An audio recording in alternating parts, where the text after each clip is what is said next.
If you ask someone to define rhetoric, probably the most common answer you would get is something along the lines of the art of persuasion. This definition is mostly centered in what Aristotle, who is often claimed to be the father of rhetoric, wrote about in his book titled On Rhetoric. A major flaw arises here when we realize that rhetoric is something that has been around for thousands of years. It's been studied for thousands of years, much before Aristotle was even alive. So now we come to an impasse. What is to be done with this idea of when rhetoric was created? What does it mean for something to be created? Is rhetoric, an idea so vast as understanding what people do when they share ideas, something that can be created by a singular individual or group of peoples? To me, rhetoric is a divine truth, something we were gifted with the ability to utilize by a higher power.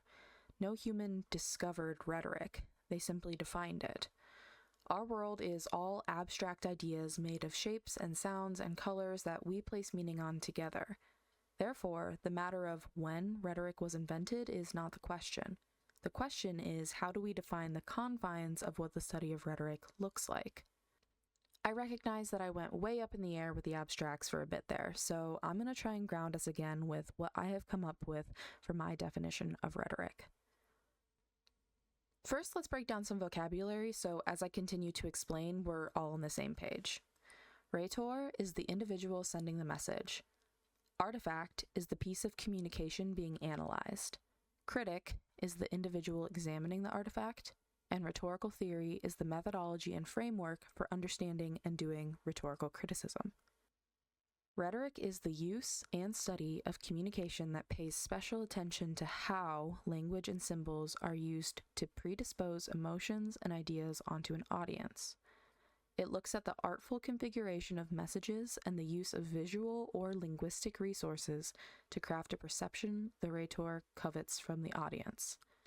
Which means that rhetorical criticism, then, is a process by which an individual interprets a piece of communication from a rhetor to understand the strategies they use and their broader implications. This process is empathetic and completed through an examination of elements of an artifact, such as structure or symbolism, as well as recognizes the interplay of the rhetor, context, and audience. So what does that all mean? I can throw fancy words and phrases at you all day, but it means nothing unless I explain it. I think first and foremost, it must be understood that rhetoric is required for humans to coexist. We are social creatures. From the beginning of time, even before what we consider to be proper language was developed, we've been sending messages to each other. This need for sharing ideas with one another is ultimately what led me to writing this script. As I read the work of others, I was led to my own ideology about what this study meant, what it was about, and how to partake with it. To explain my own position, I think it is vital to understand the positions that had a major effect on my thinking. I will introduce the articles in chronological order of when they were written. I couldn't rank them based on importance or impact, as they all had an equal effect on my thinking. In 1956, Albert Croft wrote an article titled "The Functions of Rhetorical Criticism," where he tackles the question of what the relationship between history, theory, and criticism is. His argument includes 5 criterion to understanding what a good speech is, but the part that stood out to me the most was his commentary on historical rhetoric.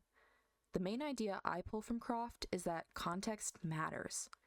Context in the cultural space the audience is in is especially important because of how much work speakers put into their messages to ensure they fit the audience they're speaking to.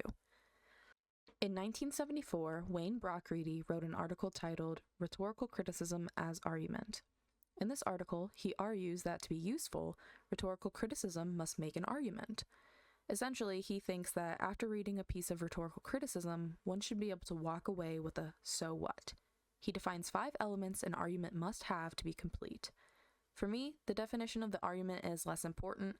The idea that stuck with me is that criticism should have something for the reader to think about.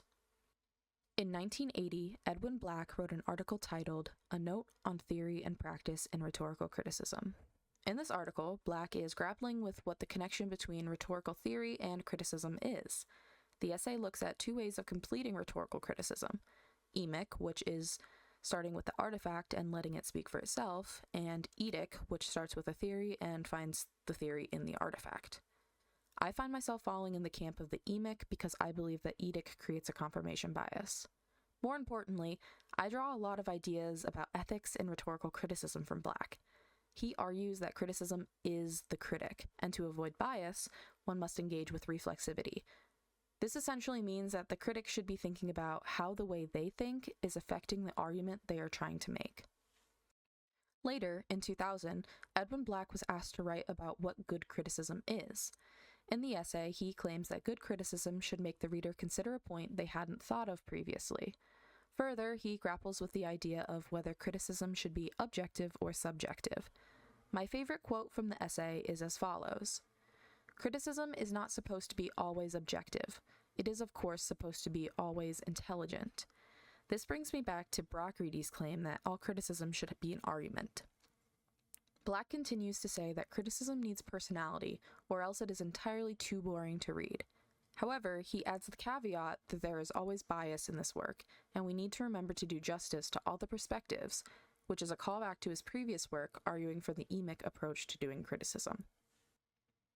Lastly, in 2003, Catherine Palczewski wrote an article titled "What is Good in Rhetorical Criticism? A Conversation in Process." In this essay, Palczewski argues that good criticism is partially based on preference. She argues that everything in rhetoric is a continuation of the conversation that has already happened. Since rhetoric is an art and not an exact science, there will always be contention about the correct way to engage with criticism. The major takeaways I get from this essay are how careful a process rhetorical criticism must be because of the power that it holds. These are all broad generalizations of these works. I highly encourage you to engage with the readings yourself to fully understand their arguments, but for the sake of time and simplicity, I've boiled them down to the main points that fueled my thinking on the subject. These ideas are still abstract, but that is the nature of rhetoric. It's an intangible idea. I believe that humans cannot be objective since we are a product of thousands of days of personalized experiences Mod Podged together. If you really think about it, the study of rhetoric is all just a Mod Podge of ideas too. Palczewski opens her article with an excerpt written by Kenneth Burke that compares the study of rhetoric to a conversation in a bar. You walk in long after the conversation has started and listen to people who also joined late argue. After getting the gist of what is happening, you engage with the argument. The conversation is broken into different groups, so one group is engaging with different ideas than the others. Eventually, it gets late, the conversation does not stop. When you leave, it continues and goes on. Our ideas are valuable. They mentally stimulate us in an otherwise somewhat painfully boring existence. These ideas cannot be credited to just a single person. Instead, they are a collective of all of the ideas that have come before. Nothing can exist without the ideas that have inspired them, which are made from other ideas that were inspired, creating a never-ending chain of collective work on the reality we live in. This is just my contribution to the conversation.